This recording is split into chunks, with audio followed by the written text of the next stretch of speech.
Hello friends, இன்றைக்கி ஒரு dessert recipe பார்க்கலாம். இந்த பக்ரீத்துக்கு உங்கள் வீட்டில் செஞ்சு அசத்துங்க. இந்த டெசர்ட் செய்கிறது ரொம்ப ரொம்ப ஈஸி. ரொம்ப டேஸ்டியாக நல்லா ரிச்சான டேஸ்ட்டில் நம்மளுக்கு கிடைக்கும். முஸ்லீம் மேரேஜில் இந்த டெசர்ட் கண்டிப்பாக இருக்கும். இது முத்தஞ்சன்னு சொல்லுவாங்க. வாங்க இன்றைக்கி நம்ம ஈஸி அண்ட் சிம்பிளாக எப்படி செய்யணும்னு பார்க்கலாம். இப்போது ஒரு ஹெவியான பாட்டம் கடாய் எடுத்துக்கோங்க. அதில் 1 லிட்டர் அளவுக்கு நல்லா திக்கான பால் இதில் ஆட் பண்ணிக்கோங்க.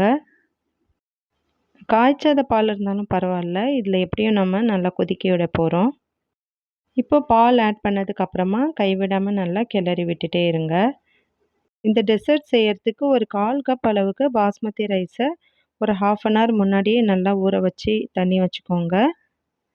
பாருங்கள், இந்த மாதிரி நல்லா ஊறி வந்துடுச்சு. இப்போ கையாலேயே கொஞ்சமாக மேஷ் பண்ணி விட்டுக்கோங்க. நம்ம மேஷ் பண்ண அரிசியை இதில் ஆட் பண்ணிக்கலாம். இப்போ அரிசியை பாலில் ஆட் பண்ணதுக்கப்புறமா கைவிடாமல் நல்லா கிளறி விட்டுட்டே இருங்க. இந்த பால்லேயே அரிசி நல்லா வெந்து வந்துடும். சீக்கிரமாகவே வெந்து வந்துடும். நம்ம ஆல்ரெடி ஊற வச்சுருக்கோம் இல்லையா, அதனால் சீக்கிரமாகவே வெந்து வந்துடும். சைட்லலாம் நல்லா இந்த மாதிரி கிளறி விட்டுட்டே இருங்க. ஒரு 15 மினிட்ஸ்லேயே அரிசி நல்லா வெந்து வந்துடுச்சு. இந்த ஸ்டேஜில் நம்ம ஒரு 1/2 கப் அளவுக்கு சர்க்கரை ஆட் பண்ணிக்கலாம். அது கூடவே ஒரு 1/4 கப் அளவுக்கு நான் கண்டென்ஸ்டு மில்க் ஆட் பண்ணியிருக்கேன். இது இல்லைனாலும் பரவாயில்ல, ஸ்கிப் பண்ணிக்கோங்க. இதை ஆட் பண்ணிங்கன்னா நல்லா ரிச்சான டேஸ்ட் கிடைக்கும். அதனால தான் நம்ம ஆட் பண்ணுறோம். இப்போது இது கூடவே ஒரு 1/2 டீஸ்பூன் அளவுக்கு கேவரா வாட்டர் நான் ஆட் பண்ணியிருக்கேன். அதுலேயே நம்மளுக்கு தேவையான அளவு நட்ஸ் ஆட் பண்ணிக்கலாம். முந்திரி, பாதாம், உங்கள்கிட்ட என்னென்ன இருக்கோ எல்லா நட்ஸும் ஆட் பண்ணிக்கலாம். நல்லா ஃபைனாக சாப் பண்ணி இதில் ஆட் பண்ணிக்கோங்க. இது கூடவே ஒரு பிஞ்ச் அளவுக்கு சாஃப்ரான் ஆட் பண்ணிக்கோங்க. குங்குமப்பூ ஆட் பண்ணிவிட்டு நல்லா மிக்ஸ் பண்ணி விட்டுக்கோங்க.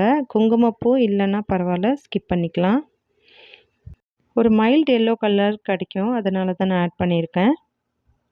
இப்போ எல்லாமே சேர்த்தாச்சு. ஒரு 10 to 15 மினிட்ஸ்லேயே நம்மளுக்கு நல்லா திக்காகி வந்துடும். இப்போ பாருங்கள், நல்லா கலரும் சேஞ்ச் ஆகி நல்லா திக்காக க்ரீமியாக இருக்குது இல்லையா. கண்டிப்பாக நீங்களும் ட்ரை பண்ணி பாருங்கள். இந்த பக்ரீத்துக்கு ஸ்வீட் சாப்பிட்றதுக்கு ஃபெஸ்டிவல் இருக்கணும்னு அவசியம் இல்லை. நீங்கள் எப்போ வேணுமோ டெசர்ட் செஞ்சு சாப்பிட்லாம். ரொம்ப க்ரீமி அண்ட் டேஸ்டியாக இருக்கும்.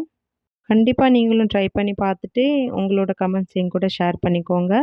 மறக்காமல் என்னோடய சேனலுக்கு ஒரு லைக் அண்ட் சப்ஸ்கிரைப் பண்ணிக்கோங்க. தேங்க்யூ.